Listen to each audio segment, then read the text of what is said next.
Dalam Yohanes 14 ayat 6 mengatakan bahwa dia naik ke surga untuk menjadikan tempat bagi saudara dan saya yang sungguh-sungguh percaya kepada dia. Dan dengan demikian sebelum Tuhan Yesus menderita dan masa-masa penderitaan, dia telah beberapa kali mengatakan kepada murid-muridnya bahwa dia akan meninggalkan murid-muridnya dan naik ke surga.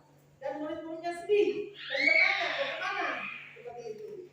Tetapi pada hari kenaikan Tuhan Yesus, respon murid-murid Tuhan Yesus tidak sedih lagi, tetapi sebaliknya mereka bersukacita karena mereka tahu jelas Yesus naik ke surga menyediakan tempat bagi mereka. Dalam arti memberikan pengertian kepada Bapak Ibu dan saya bahwa ketika kita hidup seperti kita hidup hari ini, kadang-kadang kita di gereja kita fokus sekali. Tidak saya bilang kepada Bapak Ibu saja, semua kita fokus beribadah. Ini hari saya untuk memuliakan Tuhan. Tapi setelah kita keluar, kita berbaur di tengah masyarakat, kita sibuk dengan aktivitas rutinitas kita. Di sana kita mulai menipis lagi. Dalam arti kita sudah tidak terlalu mikir surga, tidak terlalu memikirkan bagaimana hidup yang berkenan kepada Tuhan, bagaimana kita hidup melayani Tuhan, bagaimana kita gunakan kesempatan yang ada. Itu kadang-kadang kenapa tipis-tipis seperti itu? Dengan kesibukan, dengan keletihan, dengan kecapean, dengan kelelahan tubuh jasmani kita ini membuat demikian. Dan bermacam beragam juga masalah-masalah lain yang menyita, bahkan menggerogoti, sehingga membuat kita hambar.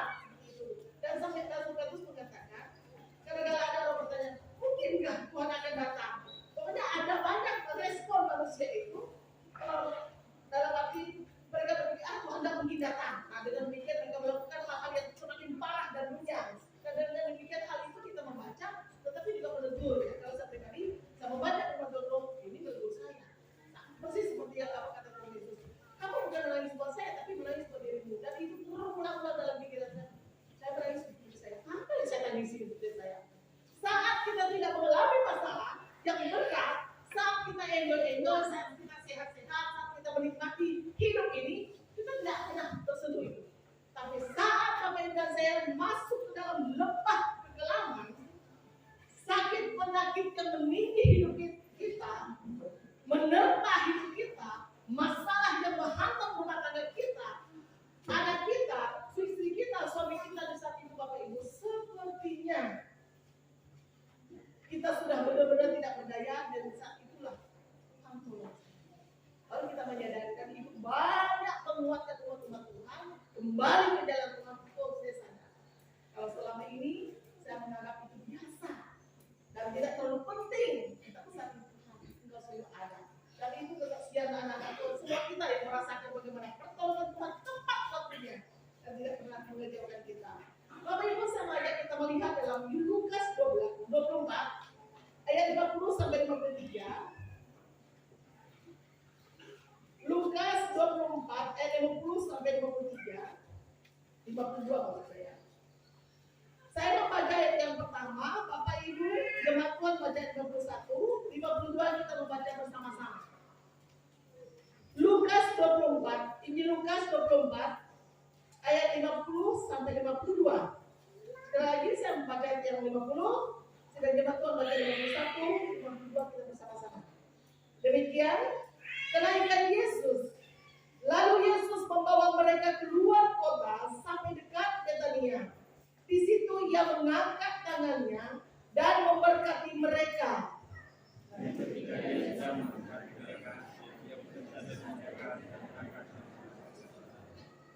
Sama-sama, mereka sujud menyembah kepadanya. Lalu mereka pulang ke Yerusalem dengan sangat bersukacita.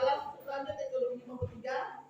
Mereka senantiasa berada di dalam bait Allah dan memuliakan Allah. Terima kasih.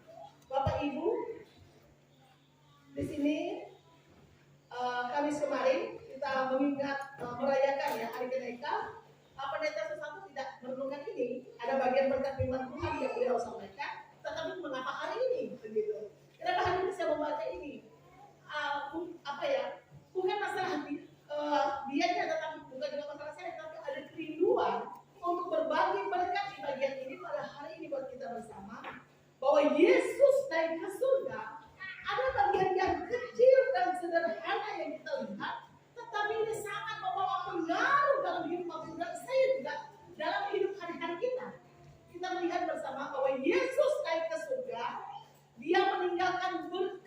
bagi saudara dan saya. Kita telah diberkati oleh Tuhan.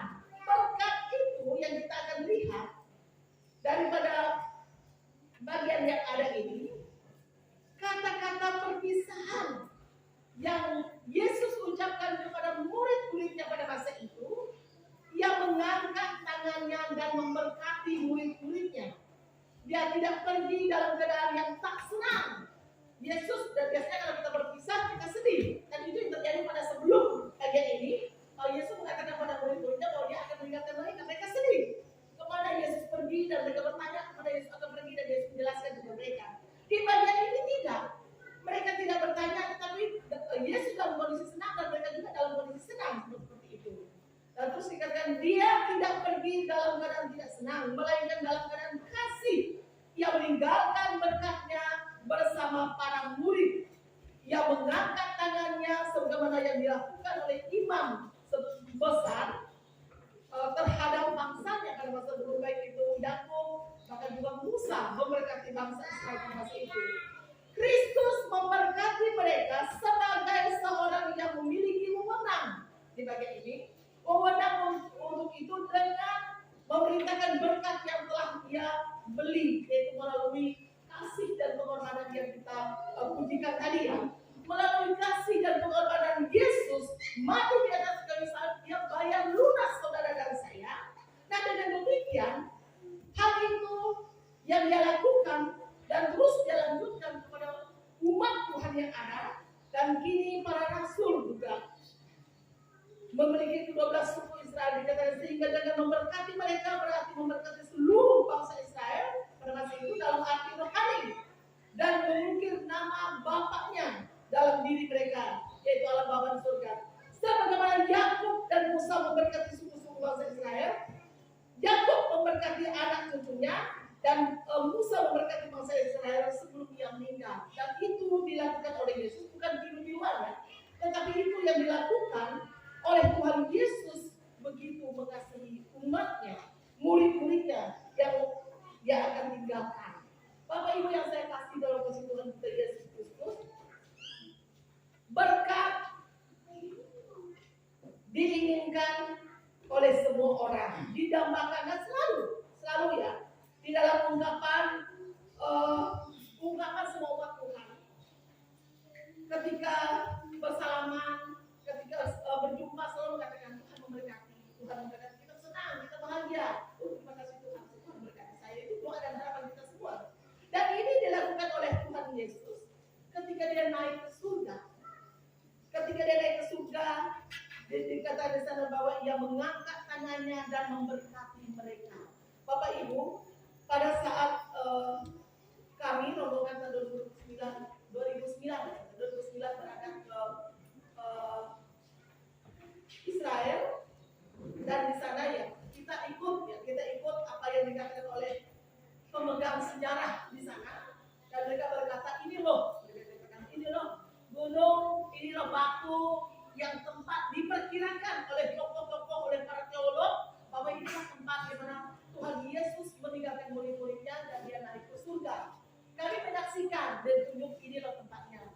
Dengan mata iman kita, setiap sejarah yang Yesus, di mana Yesus melaksanakan kegiatan mujizat dan sebagainya, itu semua ditunjuk dan dibawa ke sana, itu jadi tempat siaran-siaran. Dan itu apa yang dikatakan di bagian firman Tuhan itu adalah kebenaran, Bapak Ibu. Oleh sebab itu kita belajar bersama-sama pada hari ini. Berkat Allah atas kehidupan para pengikutnya perlu sekali buat kita semua. Alkitab mengajarkan beberapa hal mengenai berkat Allah. Dari berkat Allah secara umum. Kata berkat dalam bahasa aslinya yaitu suatu karunia ilahi yang menyebabkan pekerjaan kita berhasil. Jadi Bapak Ibu, setiap pekerjaan kita yang perlu kita kembali ke belakang.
jamah. Tuhan ketuk itu hati dia Bapak, supaya dia mengerti kasih Tuhan. Dan Tuhan coba tolong saya supaya tetap setia melaksanakan kasih Tuhan kepada dia dan kepada orang lain. Itu pergumulan kita dalam praktek, dalam kehidupan, dalam rumah tangga, dalam pekerjaan juga sama. Bapak Ibu, hal pertama yang Allah lakukan dalam hubungan dengan umat manusia adalah memberkati mereka. Itu dalam Kejadian 1:28. Hubungan Allah dengan kita umat manusia, dia memberkati. Ingat ya, dia memberkati kita. Kehidupan dan sejarah umat Allah di bawah pemberlakuan berkat dan kutuk. Itu yang terdapat dalam Ulangan. Bapak Ibu semua saya yakin pernah membaca bagian itu. Ada pilihan. Dalam Perjanjian Baru, seluruh pekerjaan Kristus dapat disimpulkan dengan pernyataan bahwa Allah telah mengutus Yesus Kristus kepada umatnya supaya Yesus memberkati kita. Ya, dalam Kisah Rasul 3:6, memberkati anak-anak. Itu yang sering disampaikan pada saat persembahan anak. Memberkati para pengikut Kristus, kita semua. Memberkati para rasul, memberkati para hamba Tuhan untuk melayani sesuai dengan panggilan Tuhan, dan mereka melaksanakan setiap pelayanan-pelayanan sesuai dengan amanah daripada Tuhan. Berkat Allah itu bersyarat, Bapak Ibu. Berkat Allah itu bersyarat. Jadi supaya memberikan pemahaman pengertian kepada kita kembali kepada sejarah bangsa Israel, berkat Allah itu bersyarat. Apa itu? Bersyarat apa itu? Umat Allah harus memilih berkat karena ketaatan. Itu sekali lagi. Jadi berkat Allah itu buah daripada ketaatan Bapak Ibu dan saya, pemuda-pemudi remaja dan saya. Coba, anak-anak sekolah, sebentar lagi di bulan Juli, Agustus anak-anak berangkat kuliah ke kota, atau mau kuliah, mau dia lanjut ke tingkat menengah atas, dan terus orang tua itu sudah berpesan dari rumah. Sebelum dia berpesan dan dia berdoa buat anaknya supaya berhasil, sukses dan sebagainya. Pilihan ketika anak itu di perantauan, dia memilih taat kepada nasihat, petunjuk, petuah diberikan oleh orang tuanya, oleh orang-orang yang mengasihi dia, atau dia tidak taat. Bapak Ibu, beberapa waktu yang lampau, saya menasihati beberapa anak dalam ketika mereka saya antar untuk sekolah. Antar untuk mereka sekolah, dan terus saya mengatakan kepada mereka, ini saya pernah sampaikan beberapa waktu lalu. Saya sampaikan, kalian jauh dari orang tua. Jauh dari orang tua, dengan demikian tolong saya kasih tahu dan saya beritahu kepada mereka. Dan ingat ya, keberhasilan itu adalah pilihan kalian. Jadi ketika kalian mendengar, mengingat, memperhatikan nasihat, yakin deh, Tuhan menyertai kalian. Dan saya mendoakan mereka pada masa itu. Sampai Ibu 1,5 tahun kemudian, saya didatangi oleh orang tua dari salah satu anak-anak ini. Didatangi dan terus bapaknya datang bertanya kepada saya, berapa Ibu Gembala memberikan anak-anak uang? Saya juga sempat merenung Ibu. Selama saya mengantar anak-anak sampai hari itu, orang tuanya tidak pernah komunikasi dengan saya. Tidak pernah bertanya dengan saya. Mungkin ya karena memang sudah punya HP sendiri. Mereka tuh punya HP, bisa komunikasi sendiri dengan anaknya. Tapi maksud saya minimal lah ada komunikasi-komunikasi yang tidak singkatnya. Bapaknya itu tidak panjang lebar. Dia cerita, dia langsung berapa Pak Ibu kirim, berapa Bapak Ibu kirim uang anak-anak. Dia katakan sekian. Terus dia katakan, saya permisi, minta tolong bapaknya nemani saya. Kenapa? Nemani saya untuk berangkat ke Jawa untuk mengambil anak saya. Loh, kenapa? Seperti ini. Oh, dia baru dia ceritakan, sekian habis uang kami, sudah tidak ada uang lagi. Nah, ini buat nasihat juga buat anak-anak yang melanjutkan sekolah di kota ya. Jujur dengan orang tua, dan sekali lagi, apa yang Tuhan ajarkan kepada kita? Berkat Allah itu bersyarat. Mau jadi orang berhasil, sukses, kembali lagi. Kembali tak ingat ya, bahwa umat Allah harus memilih berkat, yaitu ketaatan. Ternyata uang sekian habis, menunggalkan atau melanjutkan ke semester berikutnya. Saya itu jujur saja, anak-anak sekolah ke bawah bukan untuk bergaya, anak-anak sekolah luar kota bukan untuk kita bergaya-gaya, itu tidak ada. Tapi semata-mata banyak pertimbangan, keringanan anggaran, biaya konsumsi dan lain sebagainya. Ini tuh biaya saya 1 bulan kok 5 juta. Saya terima 5 juta, bahkan kurang 5 juta di dalam kedokteran, di dalam farmasi, di dalam sekolah-sekolah kesehatan atau pertambangan dan lain sebagainya. Ini sekolah yang biasa. Itu contoh Bapak Ibu. Gagal karena tidak taat. Tidak memperoleh berkat, sebaliknya kutuk tidak taat. Itu yang firman Tuhan ajarkan. Itu menjadi pegangan kuat kepada kita orang tua dan kepada anak-anak yang mengasihi Tuhan dan yang diberkati oleh Tuhan. Itu kasihan firman Tuhan. Berkat Allah itu bersyarat. Umat Allah harus memilih berkat karena ketaatan atau kutuk karena ketidaktaatan. Bapak Ibu dikasih Tuhan, pertanyaan buat kita bersama hari ini. Bagaimana kita bisa menerima berkat Tuhan itu? Bagaimana? Apa syaratnya? Apa yang harus kita lakukan? Apa yang harus kita kerjakan? Apa yang harus kita perbuat? Bagian pertama, kita harus senantiasa mengharapkan dari Yesus, yaitu berkatnya atas kita. Bapak Ibu dan saya, kita harus senantiasa mengharapkan dari Yesus berkat itu. Apa maksudnya ini? Ada banyak orang Kristen, katanya, ada banyak orang Kristen, semuanya itu, kita orang Kristen, tetapi tidak semua kita berharap kepada Yesus. Ada yang berharap kepada anaknya yang sudah selesai kuliah, ada kedudukan, ada jabatan, itu dalam hal material. Terus ada juga dia berharap kalau dia sehat, saya punya kalau kesehatan dia mengharap kepada kesehatan. Kalau berhasilan dalam pemerintahan dia melihat kepada siapa-siapa yang di belakangnya dia. Nah itu bermacam-macam. Itu orang Kristen. Yang non Kristen ada juga contoh kalau mereka orang Kristen, mereka berharap kepada siapa yang menyandarkan hidup. Mungkin dia punya ilmu yang lebih banyak, lebih kuat, lebih terkenal seperti itu, dia menyandarkan ke sana. Nah nasihat firman Tuhan buat kita, bagaimana kita menerima berkat yang kita cari tahu. Saya tidak mau bagaimana cara menerima berkat. Saya mau bekerja, saya mau berusaha, betul itu tidak salah. Tetapi di dalam pekerjaan dan aktivitasmu, selalulah engkau melibatkan Tuhan dalam pekerjaanmu. Selalulah engkau menyandarkan hidupmu kepada Tuhan lewat doa dan permohonanmu kepada Tuhan. Bawa anak-anakmu, keluargamu, saudara-saudaramu berdoa, Tuhan tolong. Dan ketika kita tidak mampu, kita minta bantu orang yang kita percayakan. Tolong dukung saya dalam doa. Ini adalah pergumulan saya. Ini adalah permasalahan saya.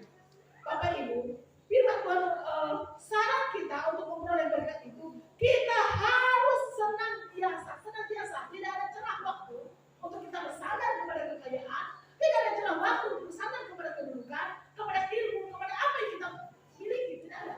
Karena ini semua sementara dan ini adalah pemberian Tuhan, Bapak Ibu. Apa yang ada pada kita adalah pemberian Tuhan. Yang Tuhan mau kita kembalikan kepada Dia, kita harus mengadakan kepada Dia dan bertaskan kepada Dia. Itu yang Tuhan ingatkan. Mengharapkan dari Yesus berkat itu.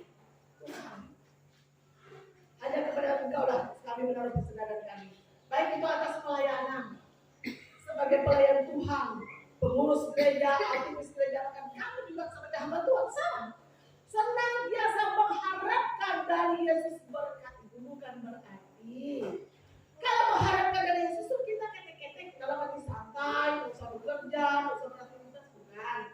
Tetapi selalu menyertakan Tuhan dalam setiap pekerjaan, pelayanan, dalam setiap rencana program keluarga rumah tangga kita selalu. Dan saya berbahagia dengan kegiatan-kegiatan kunjungan yang mulai dilaksanakan.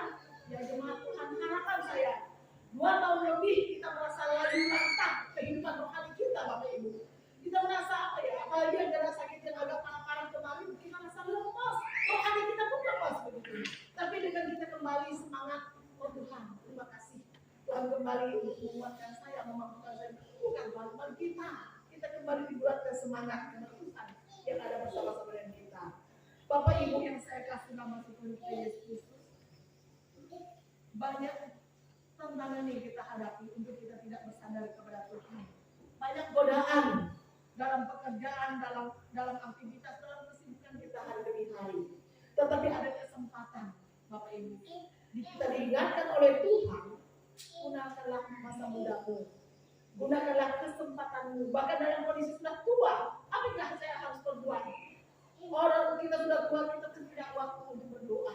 Doakan anak cucu menantumu, doakan orang-orang kudusmu, orang-orang sekitar dalam kondisi yang tidak berdaya, kita bantu mereka dalam doa. Itu ada kesempatan. Dan dengan demikian masalah berkat, Tuhan Yesus sudah memberkati kita tidak susah-susah. Dalam arti mengungkapkan kata berkat bukan berarti tidak boleh, bukan. Tetapi kita yakin dan aminkan bahwa berkat itu sudah ada. Yesus memberkati kita dari sejak dalam kita Kejadian Allah, bahwa memberkati umatnya. Persediaan makanan minuman Tuhan sediakan buat kita sampai ke dalam masa Yesus juga sama. Yesus meninggalkan murid-muridnya dan dia memberkati mereka. Kita hidup dalam berkat Tuhan, Bapak Ibu, hari ini. Dan tinggal Tuhan mengingatkan kita kembali ketika kita jauh dari Tuhan, Tuhan tarik kita. Ingat loh, kamu harus berharap kepada Tuhan, karena dialah sumber segala berkat buat kita semua. Itu bagian pertama. Terus yang bagian kedua, kita harus percaya sungguh-sungguh bahwa dialah Tuhan dan Juru Selamat. Kenapa? Masih banyak tantangan kita hadapi membuat kita hari-hari berlalu, banyak kita semakin merasa Tuhan Yesus itu tidak terlalu penting bagi saya. Ketika hidup dalam pekerjaan, dalam aktivitas, itu tidak terlalu membutuhkan. Tapi Tuhan mengingatkan, iman percaya kita kepada Kristus semakin ditingkatkan, semakin diarahkan, semakin dekat, terlebih dalam masa-masa sekarang ini. Kedepannya Tuhan tetap mengingatkan, tidak pernah ada celah ketika Bapak Ibu saya untuk ada celah jauh dari Tuhan. Dia Tuhan mau kita harus percaya, beriman sungguh-sungguh kepada Kristus. Dan berikut, kita lebih pertajamkan kasih kita kepada Tuhan Yesus, sama kepada Yesus mengasihi Bapak Ibu dan saya. Dia telah berkorban untuk kita, dan itu terus mengingatkan demikian, berikan dorongan, semangat, dan terus memotivasi kita untuk tetap mengasihi Tuhan lebih giat dan lebih sungguh-sungguh lagi dalam apa yang kita bisa buat untuk Tuhan selama masih ada kesempatan. Itu wujud kasih kita kepada Tuhan. Kita melayani Tuhan itu kesempatan Tuhan berikan. Kita tidak tahu hari esok, sama sekali kita tidak tahu hari esok. Maka kasih kita pertajamkan Tuhan, tolong mengasihi Tuhan, mengasihi sesama, mengasihi orang di sekitar kita. Itu kita semakin pertajamkan Tuhan, tolong. Dengan kasus COVID kemarin, 2 tahun kita diizinkan oleh Tuhan, hal itu terjadi. Coba review ke belakang, apa maksudnya? Sehingga orang-orang yang dikasihi Tuhan banyak pulang, terus kami seperti ini, kosong melempem pikiran, perasaan kami rasa hampa. Tuhan tolong, itu Tuhan ibaratnya Tuhan menginstal kembali pikiran, perasaan, tubuh, jiwa kita semua supaya kita lost. Ingat Tuhan. Persis kamu mengatakan, ingat akan nama Yesus. Kenapa? Ketika kita terlena dengan kegiatan aktivitas rutinitas kita, sumber-sumber penghasilan yang ada pada kita lupa akan Tuhan. Kita masih jauh, kita agak terlalu jauh, dan kita mulai jauh dari Tuhan. Tapi firman Tuhan mengingatkan, kita ingat kepada Tuhan. Oh, saya diingatkan, saya harus kembali kepada Tuhan. Masa hidup dalam dirinya hanya sebentar, dan dengan sebentar itu Tuhan tolong saya agar saya semakin pertajamkan untuk semakin mengasihi Tuhan sebagaimana Kristus telah mengasihi saya. Kita harus percaya sungguh-sungguh kepada Kristus, mengasihi Kristus dan sesama, dan taat kepada Kristus. Tidak ada alasan. Yang firman Tuhan ingatkan kepada kita, bagaimana kita bisa menerima berkat, Bapak Ibu. Kita kembali introspeksi, apakah iman kita sudah sungguh-sungguh sebagaimana Tuhan tahu? Apakah kasih kita sudah mendalami bagaimana kasih Kristus mengasihi kita? Yang berikut, apakah kita sudah taat kepada Kristus? Atau bagaimana? Ada kesempatan untuk kita bisa merenungkan kembali. Tanpa keyakinan dan percaya kita bahwa di luar Kristus akan sia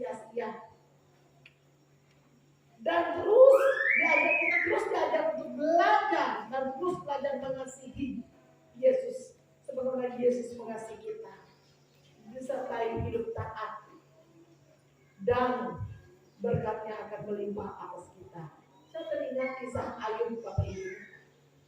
Ayub dalam masanya, dia adalah orang yang saleh, orang yang jujur, orang yang hidupnya takut akan Tuhan.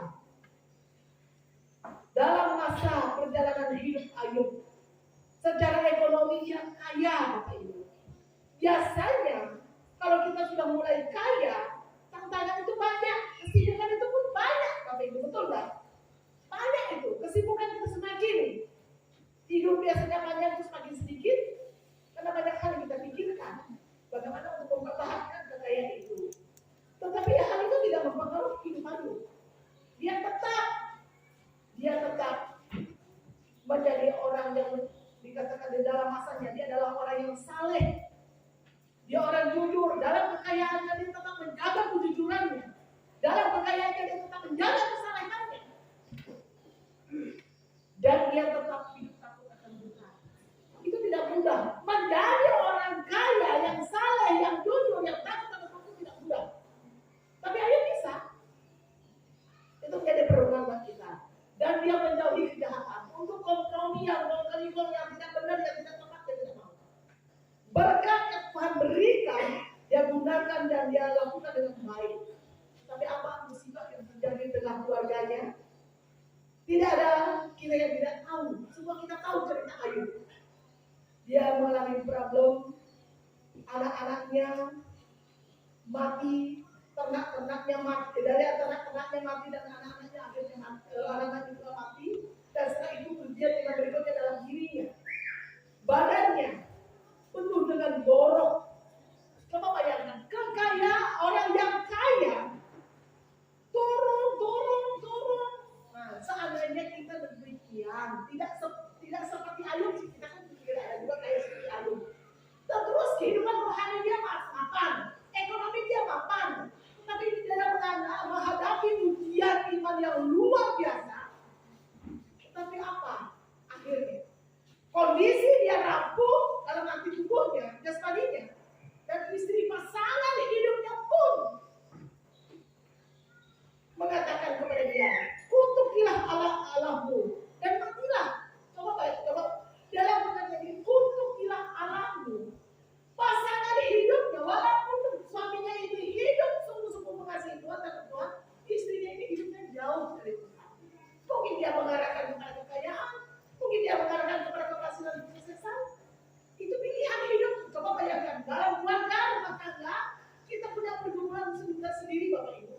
Kita bergumul untuk pasangan kita bergumul untuk anak kita, dan ini yang terjadi. Tetapi sampai akhirnya Ayub tetap tidak bersalah di hadapan Tuhan. Kenapa? Dia menegur istrinya dan dia tetap mengasihi Tuhan. Dia tetap taat kepada Tuhan dan dia tetap sehingga dalam Ayub yang terakhir itu kehidupannya dipulihkan. Bapak Ibu, apa maksudnya? Iman percaya dia kepada Allah tidak pernah diubah oleh kondisi dia yang dialami. Itu tidak mudah. Saya pun mungkin enak saya berkata, tapi seandainya saya seperti Ayub, Tuhan, apakah saya mampu? Ini mengingatkan kepada kita, Yesus akan memampukan Bapak Ibu dan saya.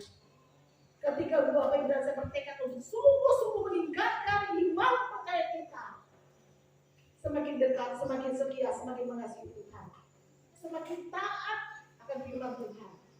Maka yang berkat yang Tuhan janjikan itu tidak akan lepas dari hidup kita, menjadi bagian dalam kehidupan kita. Yang terakhir, kita harus menyingkirkan segala hal dari kehidupan Bapak Ibu dan saya, hal yang merintangi berkat itu. Kita harus menyingkirkan segala hal dari kehidupan kita yang akan merintangi berkat. Apa maksudnya di bagian ini? Ketika Tuhan memberkati kita, apa yang jadi menghalang berkat itu buat Bapak Ibu dan saya? Seharusnya saya sudah memperoleh berkat. Kenapa berkat tidak jadi bagian saya, Tuhan? Kenapa? Kita perlu renungkan, menurut selangkah introspeksi diri. Apakah saya sudah mengasihi Tuhan? Apakah saya sudah menaruh pengharapan saya kepada Tuhan? Apakah saya sudah taat kepada Tuhan? Atau jangan-jangan dalam hidup saya lebih banyak melawan Tuhan? Saya lebih banyak menjauh jauh dari Tuhan. Saya merasa hidup saya bisa tanpa Tuhan. Kita perlu mundur selangkah introspeksi, langkah untuk introspeksi, dan kita minta ampun kepada Tuhan. Dan apalagi yang lain, apa yang harus kita singkirkan? Kita harus menyingkirkan segala hal dari kehidupan kita, dari hati kita, dari pikiran kita yang merintangi saluran berkat dilimpahkan atas kita. Apa itu? Kalau tadi kita renungkan mundur selangkah, mungkin ada dosa pelanggaran kita lakukan dalam bidang A, bidang B, bidang C. Kali ini kita kembali lagi merenungkan Tuhan yang melihat.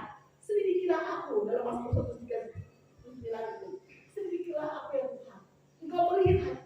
Kalau aku sedang duduk, sedang berdiri, sedang melakukan yang terbaik atau tidak, berkenan Tuhan melihat. Ini kesempatan kita untuk diintrospeksi, ditegur, diarahkan, dituntut oleh firman Tuhan. Kita kembali bersimpul bagi persekutuan Tuhan. Kalau selama ini saya menjauh dari persekutuan Tuhan, ampuni saya. Kalau selama ini saya melakukan celah 1, 2 titik celah dosa, mengikat di kecil Tuhan, ampuni saya. Itulah yang menjadi penghambat keran berkat Tuhan. Itu kita datang kepada Tuhan. Bapak Ibu yang dikasihi Tuhan kita Yesus Kristus, di zaman-zaman akhir ini saya juga terkaget-kaget Bapak Ibu. Dalam arti bukan terkaget kenapa, tapi kalau dalam lutut apa yang kita lakukan hari-hari kita tidak kaget. Tapi kalau berita dari luar dan hal itu terjadi real, dan itu kita mulai merenung, Tuhan, ini kan sudah zaman akhir. Kita perlu waspada Bapak Ibu. Bapak Ibu yang rajin membuka YouTube, waspada. Karena di sana akan ditemukan banyak yang mengaku hamba Tuhan, tetapi perjalanannya tidak seperti yang Tuhan mau. Itu contoh ya. Seperti masa-masa COVID kemarin, ada orang mengatakan bahwa vaksin itu bla bla bla bla bla adalah antikris. Antara chip pemasangan antikris dengan vaksin itu berbeda. Tapi saya tidak mengupas itu di tempat ini, tetapi mengingatkan kepada kita itu celah.